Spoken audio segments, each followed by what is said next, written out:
Welcome to the Civic Hub. The Civic Hub is a shared community space for grassroots and small nonprofit organizations working to make lives better for everyone in Waterloo Region. Partner organizations come from a range of fields: environmental justice, democratic reform, arts and culture, anti-poverty, anti-racism, human rights, ethno-cultural and newcomer support, technology, peace and nonviolence, spirituality, and well-being. On the show, we welcome one of our partners to the Civic Hub. Today on Welcome to the Civic Hub, we have Mukul Verma from the Doon South Neighbourhood community. Mukul, welcome to the Civic Hub. Hi, thank you for having me, Bob. So tell me, it's a Doon South Neighbourhood community. It's not a neighbourhood association. What's up with that? No, so we actually started out of the Doon South Facebook group, which I joined probably about 7 years ago, and started doing events and just started doing community stuff and getting more active in the community. And then when it came time to looking at doing a neighborhood association, we didn't really find any benefit in doing that, because I think 20 years ago, it's where people kind of came together to connect with each other and meet each other. But we found there's a little more red tape with the city if you actually put it under an association, then you can also become a nonprofit. So it kind of gave us the freedom to do what we wanted to do, but at the same time be able to do a lot of good and events and stuff in the community just to build connections. So a neighbourhood association is an official entity registered with the city and needs all the things like a board of directors and administrative stuff like that. That is correct. Yeah. But you organize through Facebook. Yeah, so if we want to do an event or if we want to do anything, we just basically put an event page up on the group or just the regular event page on Facebook, and we just organize an event through that. Yeah. So how do the neighborhood people find out about the Facebook page? So the group right now has about 6,000 members in it. Holy moly. Yeah, when it started in 2017, it had about 500. So what actually happened was the first big event we did, the Meet and Mingle, back in 2017, Julie Geary, who ran the Facebook group at the time, had never done an in-person event. And as Facebook is great, it's also not in-person connection. Yeah. So it'd be great to have a combination of both. And when I heard that, we actually partnered up and we said, you know what, let's do like a meet in the park. And she actually had this idea for bringing in ice cream trucks and entertainment and all that. And I said, you know what, let's just do a simple meet in the park, no problem. And within 48 hours, we had 170 people interested in meeting. So we were like, oh, crap. So it kind of went from the fact of just doing it informal to I got organized. We got business sponsors who paid to have some activities and events there. Okay. And the event, I believe, had about 350 people. And it was done 3 weeks later. So it turned into something. And that started with the Facebook group. Now, keep in mind, 350 people are kids and families and stuff like that. Yeah. Only the adults are on Facebook. So that's why it was a lot more. And that also brought awareness to the group. So it kind of spiraled into bringing more people into the group and just bringing more awareness to the group. And from there, it's just been growing. And so the more people you get, the more people who join in after that. Exactly, right? Because their neighbors are hearing about this event and then through this Facebook group, and they kind of go off each other. Yeah, that was 2017? 2017. Oh, so you've been going for 8 years or so. That's pretty impressive. Yeah, COVID's gotten in the way, so we did our 6th event this year. Yeah, you didn't have anything at all during the COVID crisis? We did not do any in-person events. The group was still there, and the group was still very active, but no in-person events during the COVID crisis. I imagine that Facebook was a good way to stay in touch when you weren't allowed to go meet in person and you weren't allowed to use the parks even. Yeah, 100%. Yeah. Did you meet anybody new coming into the group during the COVID stuff, or was that sort of a slowdown? During COVID, you're always meeting new people. There's always people who come in and out of the group. I actually met a guy last week, Mike Steinberg. I've been talking to him online for the last 4 years, on and off, just through the groups and stuff like that. And we've actually never met in person. Yeah. So we actually met in person for the first time in 4 years, and he lives a little bit down. So it's always, you also have different styles of relationships with people. But it's also like a lot of these people you have met before, so you also get to keep in touch with them during COVID in a different format. IRL, in real life. Yeah. So when you're organizing something on Facebook, tell me what the process is. How do you go about doing that kind of thing? So I guess first it depends on what you're organizing, right? So if it's either just to bring neighbors together, or it might be like we've done snow day events, right? We've done water balloon events, like we've even done like street block parties. Like there's a lot of different. So first you figure out what you need from there, and I think the way that we've worked is it's been very community's been given. So depending on the event, but as you grow, there's more involvement from different people in the community. Right. So I think you need some organization skills. What we do first is we reach out to see who in the community wants to help, because there's always work to do to organize these events. So whoever wants to help will step in and help, Okay. and then basically we pick a place, we pick a time, and depending on the event. Yeah. So it's not just you. How many organizers are there? I think we about between 6 to 8 core organizers for the meet and mingle we did this year, which had somewhere between 600 to 800 people. We don't even really know the exact number, but there was about 6 to 8 core organizers and there were about 27 volunteers for the day of the event. Wow, that's an impressive group of people that you have to coordinate. 100%. Yeah, we one of those 6 people is in charge of volunteers. Yeah. Right, because that in itself is a huge effort. I can imagine. So where do you get the skills to do this? I mean, this is not something that people are born knowing how to do. I guess my background is more in entrepreneurship and business, so having a business entrepreneurship background that probably helped, right? So you herded cats. Yeah, you herded cats. You need the marketing on it, right? Putting out a lot of posts out there, just getting people interested in. They want to come do something fun. You need the organization part of it, right? Like we were talking about spreadsheets. Like we have tons of spreadsheets, and we use that. We use the spreadsheets on what we're doing, how people are involved, the financials, as well as learning lessons. So next year we come back and we look at our learning lessons because there are things that we could do better. Okay. Like we shut down a road, and that caused a big havoc last year because people weren't expecting that, right? Right. With the cars that was coming through. So we needed to make improvements on how we were going to do it this year. Right, so we had more signs. We talked with the city about having no parking for a certain part of the road. We had more authoritative or more people who were on the road understanding that it's going to be a little bit more of a tough situation, telling people that they need to go somewhere else. As well as we had a lot of awareness to the community before that the road was going to be shut down, right, versus last year where we didn't have a lot of those things. Right. So since you're not an official neighborhood association, do you find that the city is still cooperating to make these things happen with you? Oh yeah, 100%. The city wants to see more events, right? Okay. And they do have Festival of Neighborhoods, and they do have Love My Hood, and they have different programs that help us, and they work hand in hand with us because we are using the city parks and the city property for these events. So definitely, I do think they do want to see us do this, and they work with us. And you need to do things like reserve the park for your event. I'm thinking of some parks where you need to register with the city in order to have a large gathering. Yeah, exactly. You need to get a permit. You need to get a permit for the park to make sure that we can have it. Now, that said, not like this is a bigger event we're talking about. Yeah. Like we're doing a smaller event. Like anyone could do an event. Like it doesn't, like we shouldn't be saying that all events should be like this, right? Like if you want to have 20 or 30 people show up in a park, have 20 people show up in a park. You don't need the city. You don't need permits. You don't need any of that stuff.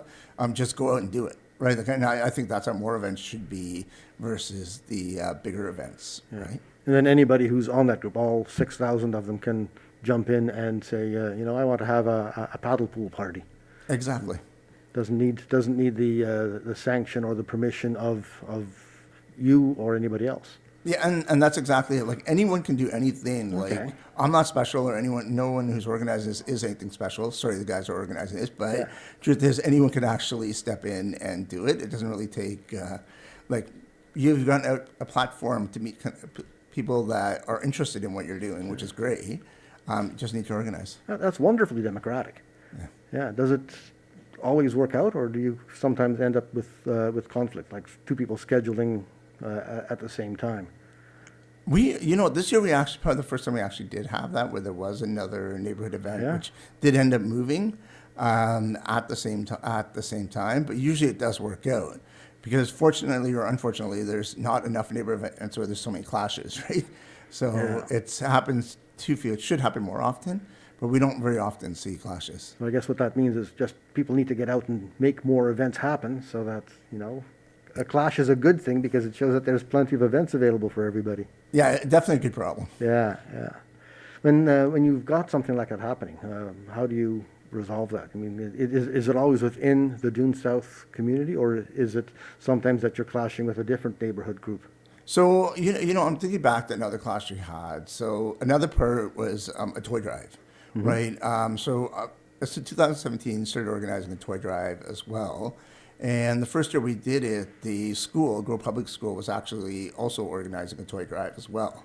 So It wasn't just that things were happening at the same time. It was the same kind of event happening at the same time. And that's exactly it, right? So they were collecting toys. We were collecting toys, right, on the Facebook group. So you're almost like, when you're talking about clash, that would be a good example of it. So what we did in 2018 is I went over to Grove. I said, look, I don't really care where these toys go. They're going to the Salvation Army.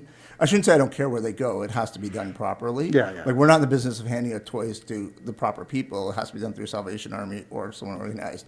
So the following year, I went to Grow. I'm like, listen, we both are collecting toys here. Why don't I just use you as a drop-off location, right, as well, so that way it's all combined. Okay. And then they ended up putting their total with our total, and they ended up becoming part of our toy drive.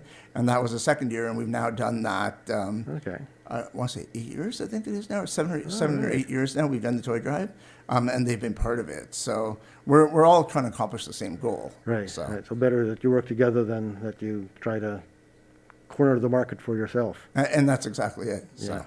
Yeah.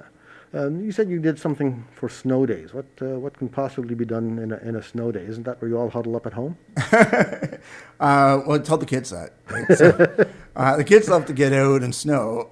Love to play in the snow. So really, it's just getting out and having the kids do snowball fights. For some reason, I end up always getting buried in snow by all the kids on these snow days. I don't know why, but they all seem to team up, which is building good teamwork. Yeah. And they're burying me, which. So it is what it is, but it's all good fun. Silver lining on every cloud, isn't there? Yeah, my neighbor's grandfather's teaching my son how to bury me with a shovel. I'm like, no, that's not what I'm teaching him. So I don't want that to happen. What other sort of events? You mentioned the toy drive, the snow days, the picnics, the barbecues. Yeah, so we've done balloon flights. We had a balloon flight a couple of years where it was one street versus another street. And our street has 107 houses, and the other street has 35 houses. Oh. So the problem was we came grossly underprepared because they counted the number of houses. So they actually prepared. One guy took 3 hoses and put them as one, and they put signs to every single person on their street to come. And we just used the Facebook group for our street. Yeah. Right. So let's just say that we got ambushed. Right. I don't think I've ever admitted that, but we were not prepared as they were, because I think they were expecting, oh my God, we're the smaller street. Yeah. We're going to end up getting beaten here. So they took it very seriously, and we just took it in good fun. But that was the first time we met that street, and most of our events are very casual, very just in good fun. You let people go at their own level. If they want to get a little bit involved, a lot involved, whatever they want to do, it's all good. Sounds like you need a rematch. Yeah. Yeah, I don't want to talk about that. So. Yeah. How many people would show up at these events? So it depends on the event. Like, we've had the meet and mingle, which is the big event that we started in 2017. Yeah. We had 350 the first year, and I think the largest crowd we've had is about 1,000 people. Okay. Right, and then when you're talking about parks, like, there's only so much space when you get to an event of that size. And the reason we started the street block party was that it was just too big. Like, that's just a bigger event. It's not as intimate. And on the street block party, it could be anywhere from 30 to 100 people, right? Okay. So depending on the event itself. Yeah. Have you had the meet and mingle for this year already? Yes, we have. Okay, so that's a one a year event. That is a 1 year event. Okay. So, but it'll happen again next year. And that how far in advance do you have to plan these events then? And that's the thing. We're always testing and learning and doing more things. This year we did it probably about a month and a half to 2 months, which is probably a little too short. Other years we've done 4 months, which has been a little bit longer. But with these events, so the meet and mingle is what we try to do is we try to make it a little bit better each year, depending on funding from sponsors. Yeah. But so the first year we ended up having a balloon person. The second year we brought a train. We had a train that ran through the park. Then we also brought in axe throwing. We also brought in rock climbing last year, right? So every year, like, these events are growing a bit bigger and bigger. Yeah. This past year, the funding was more plateaued out. So we ended up doing the same as we did the year before. But if the funding allows us from business sponsors, then we are growing these events. I'm not sure what we're going to grow through next. Yeah. How do the business sponsors come to be? Do they log on to the Facebook group and say, hey, here's a good idea? Yeah, well, you know what? A lot of them are repeat because I guess we're in a very residential area, and it's very hard for them to meet people in the community. So we're solving a problem for them to actually get to meet people. So actually part of our issue, and I hope everyone has this issue, is that we have to cut off sponsorship at some point. Because Really? like last year, I think we had like $15,000 in like 3 days. Like it was just like, okay, we can't go any bigger than a certain size, right? Just because of the size of the area that we have, unless we go to a new area which doesn't exist in our neighborhood. Everybody should be so successful as to have your problem. I know. So yeah, no, businesses have been really supportive, and there's been some really good businesses that have come year after year. So I guess they're happy. Yeah. With it, and new businesses who want to meet people in the community. Like they want to do good, they want to meet people, they want to meet their neighbors. And a lot of them are well known in the Facebook group, right? But now they get a chance to put a face, like get to actually see people versus just doing services. Exactly. You mentioned the Festival of Neighborhoods earlier. How does that figure into the neighborhood community?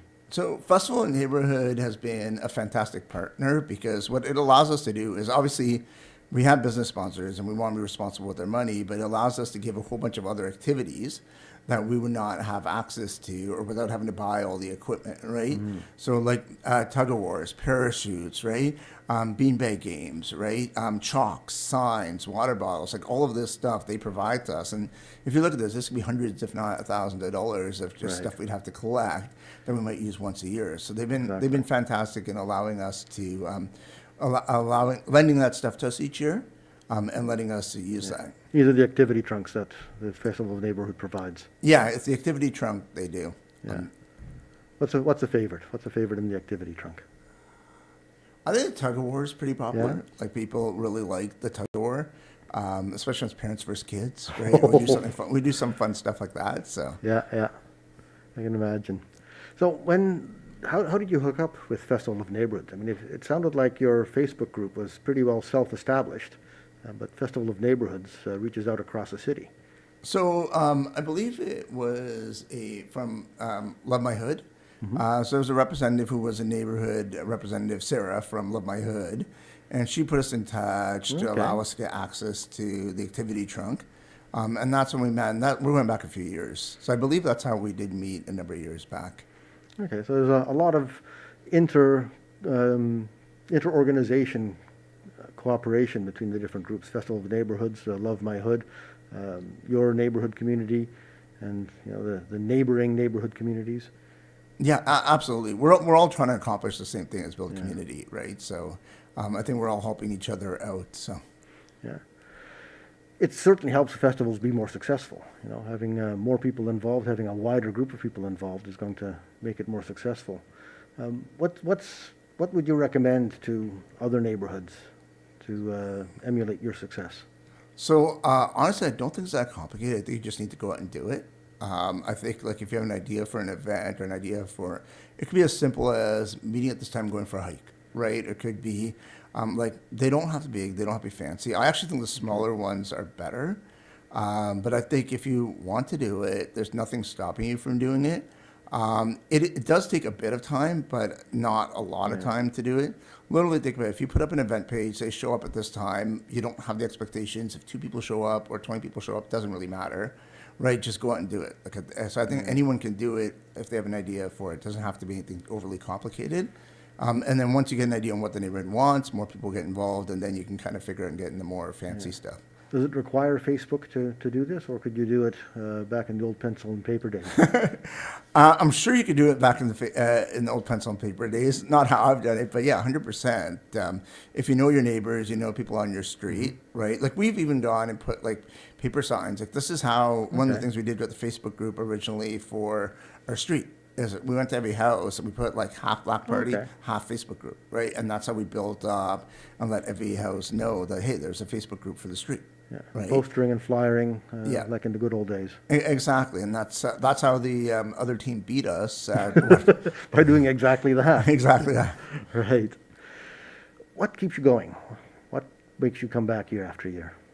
Honestly, Now, we were discussing this with Festival of Neighborhoods, and I don't know. Like I'm at a point now where I don't have to do this. It's taken off so far that it'll continue to roll by itself.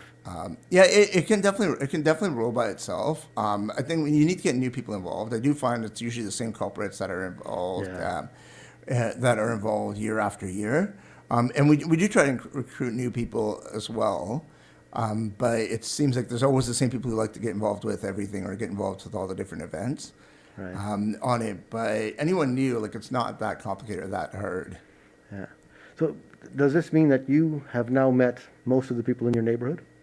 No, I think about Doon has about 20,000 people, I think, right? So no, I've not met most of the people in my neighborhood. Okay, so the group still has room to grow. Oh, 100% the group has room to grow. And is there enough park space, enough activity area to accommodate all the people that are in the neighborhood? I guess this is more of a question for municipal planning, but is there enough space for all the activities that you want to do? I'm going to say no and yes. Like obviously, when you're getting to a certain level and you're starting to put stuff like rock climbing and have to have a train go around and stuff like that, more space is better, right? And I'm sure we can make it work, but then there's also other layers of red tape. Like the hydro land is right next to the city park land, right? But then that's going to be another like $2,000 in funding that we need to pay to get that land, right? And this is all business sponsorship. And I take business sponsorship money really seriously. I don't like wasting money for the people who are actually donating and keeping us alive in what we're doing and building community. I just don't think that's a good thing at all. And again, it's a business 101 thing. So if we needed to grow it, sure, we could probably grow it. But so I think it's really rare that you have things like that. But for day-to-day, 100%. For 99% events, there's no shortage of space, especially in Doon South. Good. How about people to help out? That every year, that's a challenge. Like it is so. We are about 6 to 8 of us that are the co-organizers, and then day of the event, we have another about 20, or it's a total of 27 people that help out. And every year we're struggling to get volunteers with it. Even to like last year with the activity trunk, like we didn't have the able to man that as well. We always do it. So now it's almost like it's a campaign to get volunteers as well as a campaign to market it because we need people to do it. And now we've come to a point where it becomes a little bit challenging. Right. But the ones who do it, they have fun, they like it, they do come back year after year. High school kids get their hours in to volunteer, right? So there's a lot of good there, but it's definitely a little bit of an effort to do that. Yeah. So. Do the high school kids stick around? Do they do their 40 hours and stay on forever? Or is it 40 hours and out? Well, we don't need them for 40 hours. We need them for the day of the event. This year, we've had some incredible high school kids who were like our rock stars of volunteering. Like they were afterwards, it was pouring rain, they were collecting garbage from the event afterwards, and they were just going out. I was like, wow, like they were definitely, they definitely weren't just volunteering and just standing around. They were definitely pulling their weight. Good. That's good to hear, you know. It's nice to hear that the youth are pulling their weight in the community. Yeah, I made sure to let their parents know as well because it was a great thing to see. Yeah, exactly. What's the next thing? What's happening in the near future? We're getting geared up for the toy drive. So this is something starting in 2017, and this will be, I believe, our 8th year doing the toy drive. So that's a big. I don't know if that's community or not, but like Doon South, last year we raised about 1,300 toys, and we did about the same the year before. And we go to CTV every year, we drop it off. And we're actually the single biggest donor to CTV now. Really? And that started in 2017 with 38 toys. Okay. So we started with 38 toys in year 1, and then just basically spiraled up each year. And during COVID, it went up because people wanted a way to give, but there wasn't as much many ways to give. So we're like, we'll pick up the toys from you or drop off the toys. And it really spiraled during COVID, and it's been up since then. So that's going to be the efforts in the upcoming months. Right. What do you need the most help with for doing that? Toys. Just more toys. Get people to participate by contributing the toys Absolutely. Yeah. Like it's a very generous community. Like 1,300 is not a small number of toys the No. community's given. Like the businesses have also been good. So we've had a couple of businesses that have been very generous with donations of 500 toys. Oh, really? Yeah, like we've had. I hope. Do you mind if I name drop? No, go ahead. Total Air Care, Steed Immigration, Doon Village Pharmacy. So they've been help organizing, and they've also been donating toys as well for the last few years. So sorry, let me say it, but 100 toys each, 100 to 200 toys each they've been donating for the last couple of years, and that's been part of it. And then the school as well have stepped in, and this year we had 2 schools involved, right? So it just growing it, that's going to be the big thing. Right. This is taking place where? So this is, it's in the Doon South community, Yes. right? We do have drop-off locations at Doon Village Pharmacy and Total Air Care, so you can drop off toys there as well. I'm assuming they're going to get involved this year, which they probably are, just because they've been involved. Or someone just come pick it up, or Grove Public School will probably collect toys again, hopefully. I'm speaking way too early right now. Yeah. But or reach out to me on the Facebook group. So. Right. And the Facebook group is what? It's Doon South Community Group. And that's right on facebook.com/Doon South Community Group. I don't know the exact address, but if you look up Doon South, it's about 6,100 members in it. Okay. So We'll have it in the show notes. Sounds good. Go to civichubwr.org and click on Welcome to the Civic Hub link, and you'll see all the information about the Doon South neighborhood community there. Yeah. Okay. Yeah. Mukul Verma, thank you so much for coming in and talking to us about the Doon South neighborhood community. Keep up the good work, and welcome to the Civic Hub. Thank you for having me.